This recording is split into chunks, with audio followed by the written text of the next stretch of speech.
Right.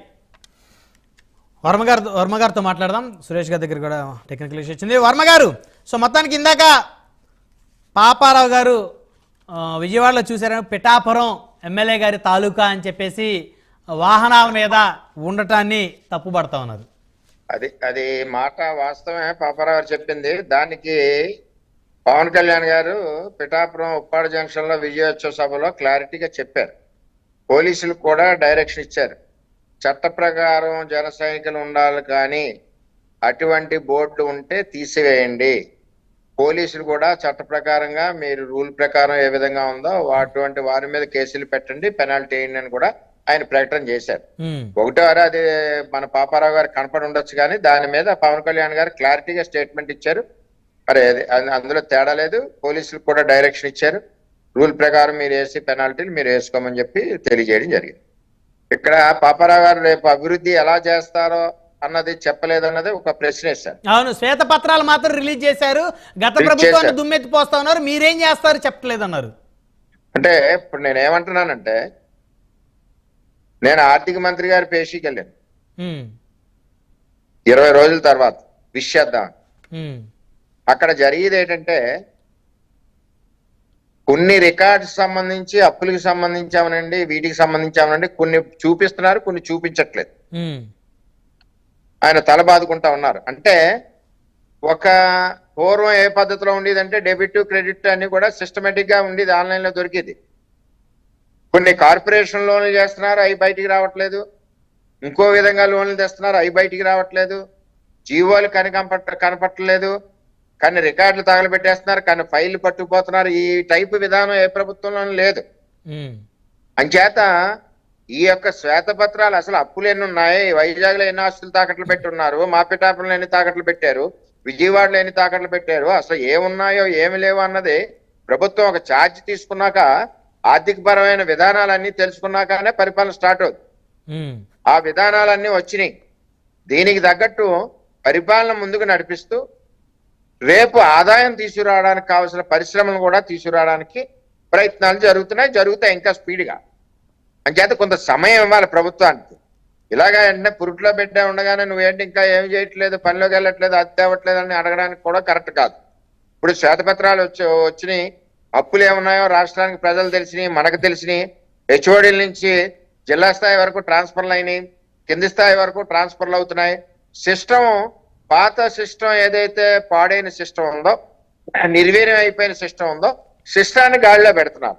System గాడిలో పెట్టినప్పుడు అన్ని రకాల అభివృద్ధి కూడా ముందుకెళ్లే విధంగా ఉంటది. అలాగే సూపర్ 6 పథకాలు కూడా ఇప్పుడు ఆర్థిక పరమైన విషయాలన్నీ కూడా బేరీజ్ వేసుకున్నారు. వీటిని కూడా ఏ విధంగా ఇంప్లిమెంట్ చేయాలని చెప్పి త్వరలోనే ఇంప్లిమెంట్ చేస్తారు ఒక్కొక్కటి.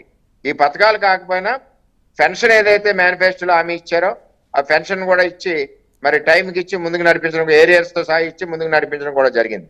ఇవన్నీ కూడా ఇంకా కొంత సమయం కావాలి ప్రభుత్వానికి.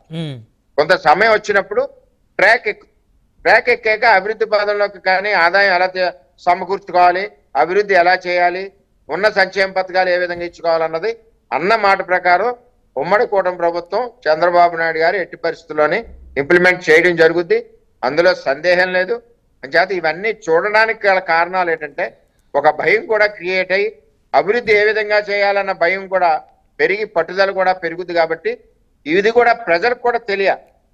రేపు చంద్రబాబు నాయుడు గారు ఒక 10 ఏళ్ళ తర్వాత 15 ఏళ్ళ తర్వాత ఒకవేళ ఇంకొకటి ప్రభుత్వం వచ్చినా సరే ఇన్ని సంవత్సరాల్లో జరిగిన నష్టాలేంటి, లాభాలేంటి కూడా ప్రజలకు తెలియజేసి పరిపాలన ముందుకు సాగించి అభివృద్ధిని ముందుకు సాగించవలసిన బాధ్యత ఉంటుంది. చివరగా వర్మ గారు, స్పీకర్ గారిని ఎన్నుకునేటప్పుడు కూడా కనీసం ప్రతిపక్ష ఎమ్మెల్యేలకి అదేవిధంగా మాజీ ముఖ్యమంత్రికి కనీసం అప్డేట్ చేయలేదు అని చెప్పేసి అన్నారు. ఇప్పుడు వైసీపీ ఆయన వస్తాయి కదండి సభకి, ఆయన వచ్చి కూర్చుంటే చేస్తారు.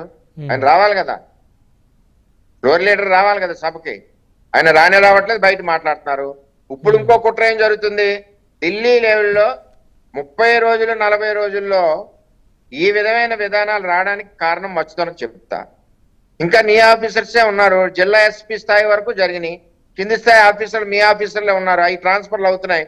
సిస్టమ్ అదే చెప్తుంటా, సిస్టమ్ పూర్తిగా ఇంప్లిమెంట్ పరిగెట్టాక అప్పుడు మీరు ఏ ప్రశ్న వేసినా దానికి అర్థం ఉంటుంది. ఇప్పుడు జగన్మోహన్ రెడ్డి గారు ఢిల్లీ వెళ్ళారు, ఏమని సృష్టించారు లేనిది, ఈ రాష్ట్రంలో శాంతి భద్రతలు లేవు అంటే ఇండైరెక్ట్ గా ఏంటి, పారిశ్రామికవేత్తలు ఎవరు కూడా ఏపీకి రాకండి, ఓకే మీరున్న 5 సంవత్సరాల్లో కూడా ఏ ఒక్క కంపెనీ రాలేదు, ఉన్న వాళ్ళని అందరినీ అమర్ రాజా బ్యాటరీ మన రాష్ట్రంలో ఉన్న కంపెనీని పరిగెట్టించి తెలంగాణకు పంపారు. ఈ విధమైన ఇబ్బందులు పెట్టడం వలన కియాలో మళ్ళీ కొత్తగా రావాల్సిన పరిశ్రమలు అంటే ఎక్స్పాన్షన్ అవ్వలేదు. ఎందుకు అవ్వలేదు? అక్కడ ఉన్న ఎంపీ చేసిన ఇబ్బందికర పరిస్థితుల వలన. ఈ విధమైన ఉన్నాయి. పారిశ్రామిక అభివృద్ధి ఉంటేనే ఎప్పుడన్నా రాష్ట్రం ముందుకెళ్తాం, అభివృద్ధి లేనప్పుడు రాష్ట్రం ముందుకెళ్తాం.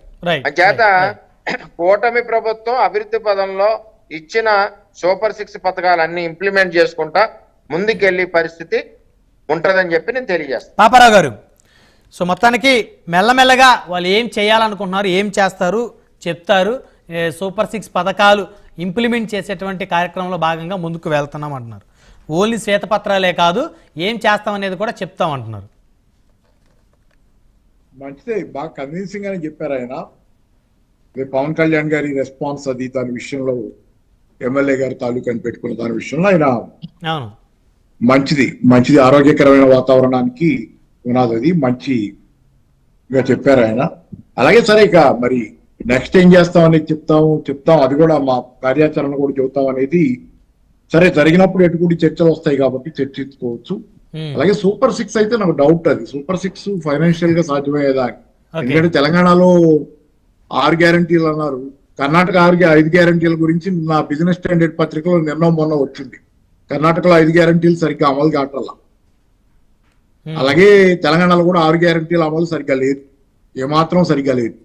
మరి అప్పుడు సూపర్ 6 అనేది ఇంకా ఆంధ్రప్రదేశ్ పరిస్థితి, తెలంగాణ పరిస్థితి కంటే, ఆ కర్ణాటక పరిస్థితి కంటే దిగదుడిపోయి. ఎందుకంటే అక్కడ ఎప్పుడు సమస్యలు ఉన్నాయి, ఇప్పుడు కొత్తగా వచ్చినాయి కాదు. మరి అట్లాంటి చోట సూపర్ 6 ప్రజలు ఆశ పెట్టుకున్నది ఎట్లా చేయగలరు అనేది కూడా ఒకటి అందరూ ఎదురు చూడాల్సిందే. దాని గురించి తర్వాత ఎప్పుడు ఆ సందర్భాన్ని బట్టి చర్చలు వస్తుంటాయి కాబట్టి. అయితే థ్యాంక్ యూ వర్మ గారికి, థ్యాంక్ యూ. ఎందుకంటే వర్మ గారు చాలా ఓర్పుగా, చాలా చక్కగా, చాలా వివరణాత్మకంగా చెప్పారు. అది ఆయన బహుశా అలాంటి వాళ్ళే ఆ పార్టీకి అసెట్ ఖచ్చితంగా. రైట్. సురేష్ గారు సార్